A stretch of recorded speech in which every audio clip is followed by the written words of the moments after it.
नमस्ते दोस्तों, आज हम फिर पॉडकास्ट में आपके सामने हाजिर हुए हैं डॉक्टर शोभित चैटर्जी के साथ। तो आपको जैसे हम लोग पहले लास्ट एपिसोड में हमने नौशाद जीत के बारे में कुछ आलोचनाएं करी थी, उनके बारे में, उनके इतिहास के बारे में। और इस एपिसोड में हम आपको मदन मोहन जी के बारे में शौविक जी कुछ बातें बताएंगे, उनके इतिहास के बारे में, उनके कुछ कुछ गानों के बारे में और उनकी जो खासियत थी उसके बारे में। तो डॉक्टर शोभित चैटर्जी, मैं आपको कहूँगी कि आप शुरू करें आज का पॉडकास्ट। सब आपके लिए बेचैनी से इंतज़ार कर रहे हैं। Thanks a lot Ronnie ji. The great part is Madan Mohan साहब के बारे में दो चीज़ बोलना चाहूँगा कि वेरी बिग फेवरेट कंपोजर मेरे हिसाब से मदन मोहन कोहली साहब। He had an origin of music of Iraq and वो बगदाद। बगदाद के थे। और सवाल ये है कि उनको कहा जाता था ही वॉज शहजादा ऑफ गजल, गजल का शहजादा।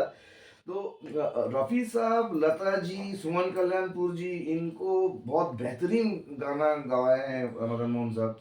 एंड इंसिडेंटली उनके जो बड़े बेटे हैं उनके साथ I have lot of mails and lot of communication with Sanjeev Kohli ji and also Sangeeta ji, his daughter. बड़ी चीज़ ये है, मदन मोहन साहब had a very tricky characteristic कि एक फिल्म में सिचुएशन की डिमांड से ही कुड क्रिएट अ सॉन्ग जिसमें दो वर्जन होगा। एक होगा एक हैप्पी वर्जन, दूसरा होगा एक सैड वर्जन। अभी वो वर्जन सॉन्ग गाने के समय में मैं एक सिंगर का नाम करता हूँ, वो भी very recently had died, Bhupinder Singh ji. Rumi ji का भी फेवरेट सिंगर है, मेरे भी फेवरेट सिंगर है। He got a intoxicating voice. Absolutely. And Bhupinder ji को लोग कहते थे he had question of a lazy elegance. तो मौसम फिल्म में संजीव कुमार साहब का वो फिल्म में भूपिंदर साहब का जो गाना जो सैड वर्जन है, जो है इस पार्ट ऑफ रिफ्लेक्शन, गुलजार साहब का डायरेक्शन था फिल्म में, 75 के film. It was very sad कि वो जब the film was going on उसके ही बहुत जल्दी मदन मोहन साहब खुद ही और हम died। ये जो लास्ट मूवी थी उनकी, उन्होंने हाँ। वीर ज़ारा तक के, वीर ज़ारा में भी उनका दिया गया है, लेकिन हम उनके जो पहले के जो शुरुआत के दिनों के जो उनके गाने, वो एपिसोड भी हम लेकर आएंगे बहुत ही जल्द बहुत ही आपके जल्द। सामने। Why she saying is that मैं इतने सारे रफी साहब के गाने, लता जी के क्योंकि गाने छोड़ के हमारे पास, एकदम इनके पास इतना गजल भंडार है कि वो एक एपिसोड में खत्म करना ये नामुमकिन है। नामुमकिन है। इसलिए हम उनके पिछले मतलब लास्ट के लास्ट के पोर्शन से दिन, हम बिकॉज पहले आफ्टर स्टार्ट कर रहे हैं। 75 he died and he never even saw the success of these respective films। और just because आपने you given the question, मैं वो मौसम के बारे में बोलने से एक चीज मुझे अच्छा लगता है कहने के लिए कि भूपिंदर साहब का भी डेब्यू हुआ था वो मदन मोहन जी के जरिए ही। he had called him up all the way and he came down to Bombay।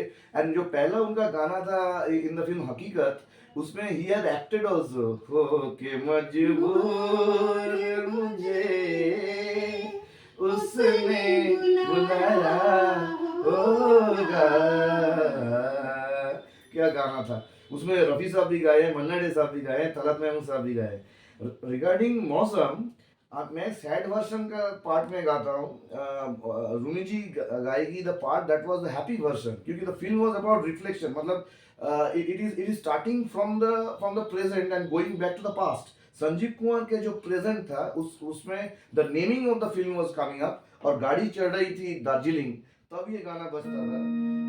तो दिस वाज द सॉन्ग, दिल ढूंढता है फिर वही फुर्सत के रात दिन, दिल ढूंढता है फिर वही फुर्सत के रात दिन।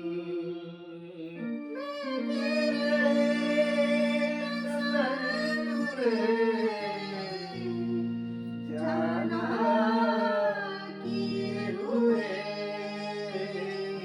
दिल ढूंढता है फिर वही फुर्सत के रात दिन। अभी रूमी जी गाएगी the part where Sanjeev Kumar had reflected about his beautiful memories with Sharmila ji in that film। Sharmila ji had a double role in the film, both acting on the part of the mother and also the daughter. तो वो वाला part था the happy version. आप देखोगे ये था गजल अंदाज, और दूसरा वाला the one with Lata ji and Madan Mohan ji, sorry Lata ji and Bhupinder Singh ji, that part was the happy version. वो गीत के हिसाब से वो गाना बनाया मतलब है. पूरे गाने का टेम्पो भी उन्होंने पूरा अलग, चेंज सुर कर दिया अलग, था, सुर अलग और टेम्पो टेम्पो भी अलग. पूरा if you can change do कर justice to that song madam.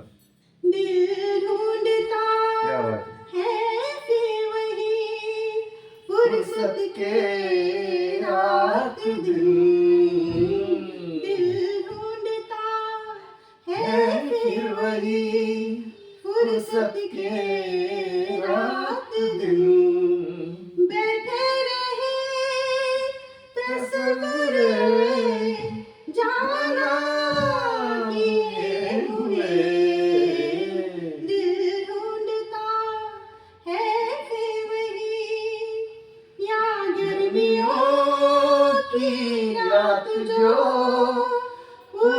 पुरवाइयां चली, ठंडी सफेद चादरों में जागे देर तक